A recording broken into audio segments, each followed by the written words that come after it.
작고 가벼운데 파스 3에서 4단 기준 실주행으로 60km 이상 달릴 수 있는 전기 미니벨로, 아직 한국에서는 볼 수 없는 모델을 오늘 최초로 소개해 드리도록 하겠습니다.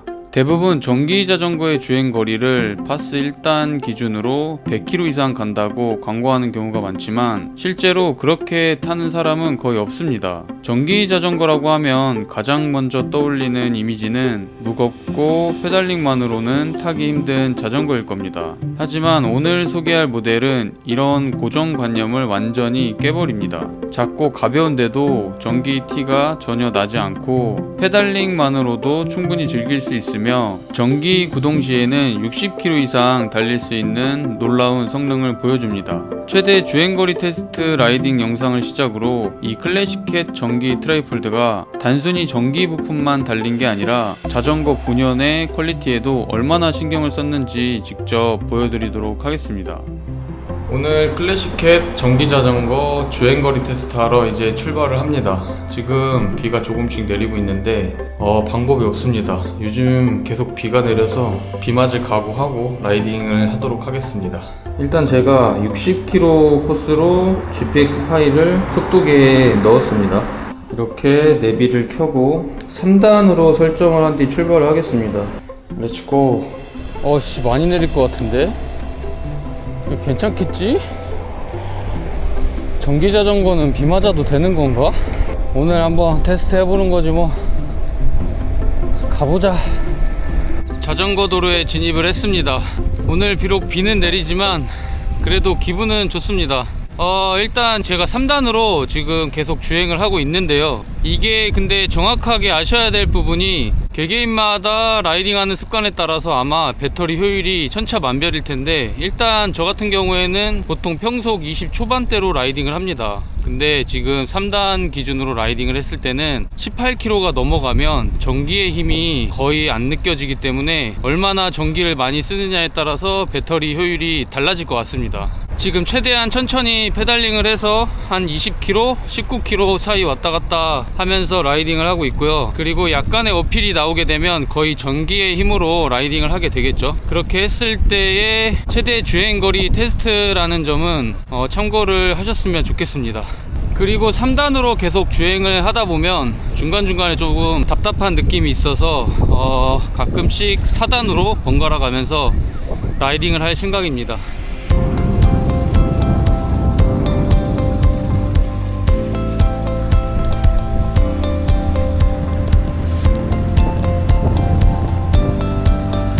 짧은 어필을 하나 올라갑니다.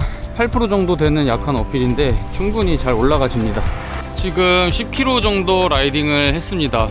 초반에는 체력이 있어서 그런지 배터리 소모가 거의 없었고요. 지금 96% 남았습니다. 제가 10km 지점마다 배터리 용량을 체크를 해보도록 하겠습니다. 현재 20km 라이딩을 했습니다. 배터리는 93% 남았고요. 아직까지 배터리 소모가 빠르지는 않습니다. 이러다가 또 갑자기 또 배터리가 확 달 수도 있기 때문에 10km 또 라이딩을 하고 배터리 용량을 체크해 보겠습니다. 비가 아직도 조금씩 내리고 있는데 이 정도만 내려도 충분히 라이딩은 할 만하네요.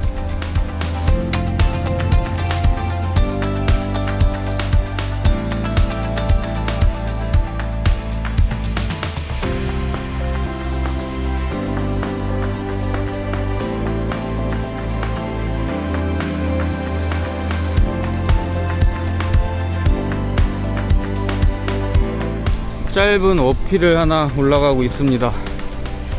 그리고 다음으로 또 어필이 나오는데 중간중간 짧은 어필들이 몇 군데 있어서 아무래도 어필에서 전기를 많이 먹기 때문에 체크를 하고 있습니다. 바로 다음으로 짧은 어필이 하나 더 나옵니다.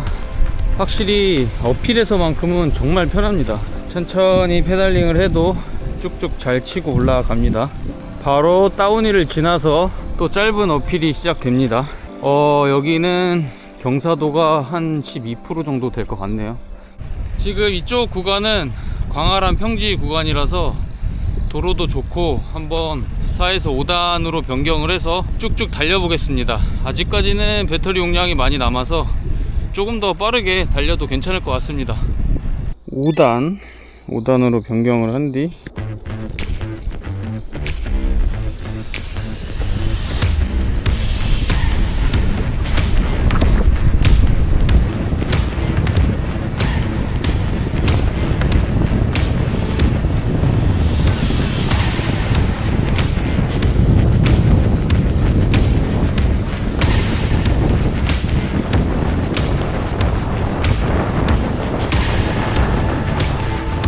지금 이쪽 구간부터는 도로 상태가 좋지 못합니다. 여기에서 이 서스펜션이 충격을 얼마나 잘 잡아주는지 한번 보여드리도록 하겠습니다.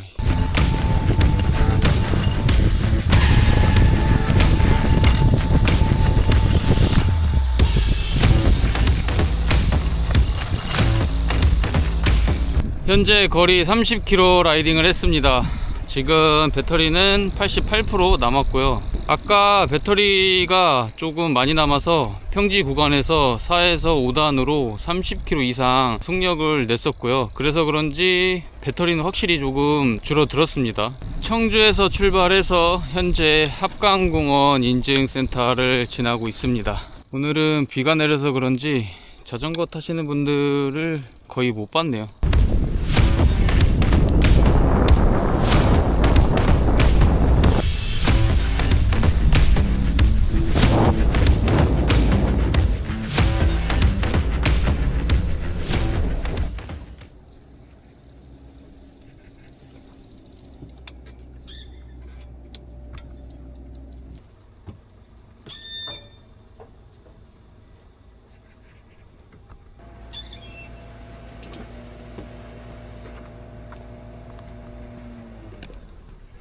와, 화장실 진짜 깨끗하다. 제가 이렇게 자전거를 타다 보면 화장실이 없어서 불편했던 기억은 없었던 것 같습니다. 그럼 또 기분 좋게 라이딩을 이어 나가도록 하겠습니다. 짧은 어필을 하나 또 올라가고 있습니다. 어필이 재밌단 말이야, 전기자전거는. 이제는 비가 그쳤고요. 갑자기 푹푹 찌는 날씨로 변했습니다. 현재 지금 40km 주행을 했고요. 배터리는 78% 남았습니다. 생각보다 지금 배터리가 안 닳아서 남은 20km는 파스 4단 위주로 해서 가보도록 하겠습니다. 살짝 거리가 있는 어필을 하나 더 올라갑니다. 현재 47km 주행했고요. 배터리는 63% 남았습니다.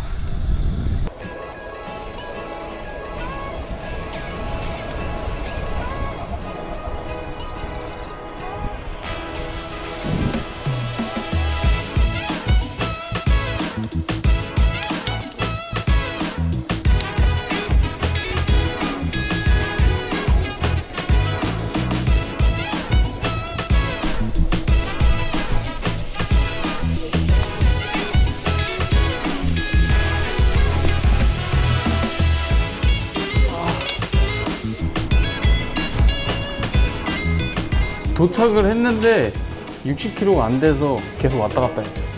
총 60km 라이딩 완료했습니다. 생각보다 배터리가 안 닳아서 계속 20km까지는 4단으로 왔고요. 그래도 배터리 용량을 보시면 35%나 남았습니다. 이게 개인마다 체력이 다 달라서 배터리 소모량이 다 다를 겁니다. 저 같은 경우에는 평소 한 20 정도로 주행을 한 것 같고요. 그렇게 했을 때 이 정도 배터리 소진이 된다는 점 참고하시면 좋을 것 같습니다. 60km를 라이딩하고도 배터리는 35%나 남았습니다. 어필이 많은 코스는 아니었지만 최대한 천천히 라이딩하려고 했고 3에서 4단이면 시속 18에서 22km까지는 전기의 힘으로 가는 느낌이었습니다. 20km 남은 구간부터는 거의 4단으로 주행했고 마지막 남은 3km 정도는 5단으로 주행했습니다. 사실 전기자전거의 최대 주행거리 테스트는 변수가 너무 많아서 정확히 몇 킬로까지 탄다라고 확정짓기는 어렵습니다. 그래도 최대한 현실적인 주행거리를 보여드리고 싶었습니다. 요즘 말도 많고 탈도 많은 배터리는 삼성 정품 배터리를 사용했고 용량은 7.8A, 모터 출력은 후륜 구동 250W입니다. 전기 자전거 치고는 정말 가볍고 구름성도 좋은 편이라 페달링과 동시에 쭉쭉 치고 나가는 힘은 도심 주행이나 어필에서도 충분했습니다. 힘이 부족하다는 느낌은 크게 느껴본 적이 없습니다. 제품을 받고 지금까지 총 250km 이상을 탔는데 충분한 테스트 라이딩을 위해 나름 부지런히 타고 다녔습니다. 일반적인 무거운 전기자전거와는 달리 부담없이 탈 수 있다는 점이 가장 마음에 들었습니다. 어쩌면 배달용이 목적이 아니라면 현실적인 타협이 가장 잘 반영된 전기 미니벨로가 아닌가 하는 생각이 들었습니다. 접이식 전기자전거 대부분은 접이식이라 해도 무겁고 부피가 커서 차량 트렁크에 넣기가 쉽지 않습니다. 저도 예전에 승용차 트렁크에 전기 미니벨로를 넣어보겠다고 튜닝까지 하면서 영상을 통해 방법을 알려드린 적이 있었습니다. 이 클래식해 트라이폴드는 순정 상태 그대로도 컴팩트하게 폴딩이 가능합니다. 그냥 일반 트라이폴드처럼 접어서 뒷좌석이나 트렁크에 쉽게 넣을 수 있어서 활용성이 굉장히 좋습니다. 국내에도 전기 트라이폴드가 몇몇 출시되긴 했지만 오늘 소개해드린 제품은 자전거 본연의 퀄리티를 갖춘 가장 트라이폴드다운 전기 미니벨로라고 생각합니다. 폴딩했을 때 크기도 일반 트라이폴드와 비교하면 놀랍게도 큰 차이가 없습니다. 여러 각도로 천천히 살펴봐도 체감될 만한 크기 차이는 거의 없었습니다. 같은 디스크 모델인 비전기 트라이폴드 큐브 X와 외형을 비교해보면 메인 프레임을 받치고 있는 이 부분에서 차이가 있습니다. 더 넓은 형태로 설계되어 있어서 그런지 내구성을 고려한 구조가 아닌가 하는 생각이 들었습니다. 그리고 나머지 부분들은 전형적인 트라이폴드의 외형을 그대로 유지하고 있고 10호스트 내장 배터리 덕분에 언뜻 보면 전기 자전거라는 느낌이 거의 없습니다. 실측 무게도 페달 포함 16.89kg 정도 나옵니다. 이 정도면 전기 자전거 치고는 꽤 가벼운 편이죠. 10호스트를 올리고 내릴 때도 부드러웠고 유격도 거의 느껴지지 않았습니다. 또 큼지막한 클램프가 단단히 잡아줘서 흘러내림 현상도 없었습니다. 보통 트라이폴드의 리어 서스펜션은 하드한 느낌인데 이 클래식캣 제품은 소프트한 타입이라 실제 라이딩에서 체감될 정도로 승차감이 좋았습니다. 약한 힘으로 안장을 눌러봐도 이렇게 움직임이 보일 정도입니다.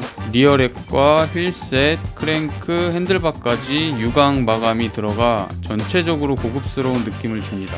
저는 MKS 페달과 크레인 벨까지 깔맞춤으로 장착을 해봤습니다. 전체적으로 블링블링한 조합이 상당히 만족스러웠고 이지휠은 전기 트라이폴드의 무게 때문인지 폭이 두꺼운 튼튼한 제품이 달려 있습니다. 그리고 후륜 모터 방식이라 폴딩을 했을 때도 한쪽으로 처지지 않고 안정적으로 세워둘 수 있었습니다. 머드가드는 전형적인 브롬톤 형태를 그대로 유지하고 있어서 전천후 주행도 가능하고 쾌적한 라이딩을 할 수 있습니다. 안장과 핸들바 거리는 넓은 편이라 키 큰 분들도 충분히 탈만한 사이즈고 키가 작은 분들은 N바를 이렇게 앞으로 당기면 됩니다. 참고로 N바는 안쪽으로 조정해도 폴딩 시 간섭은 없습니다. 지금까지 말씀드린 건 제가 여러 트라이폴드를 타면서 느꼈던 아쉬움들이었는데 이번 전기 트라이폴드는 그런 단점들을 빼고 장점만 그대로 가져와 적용했습니다. 결국 트라이폴드의 장단점을 제대로 파악하고 만들어낸 결과물이라고 볼 수 있습니다.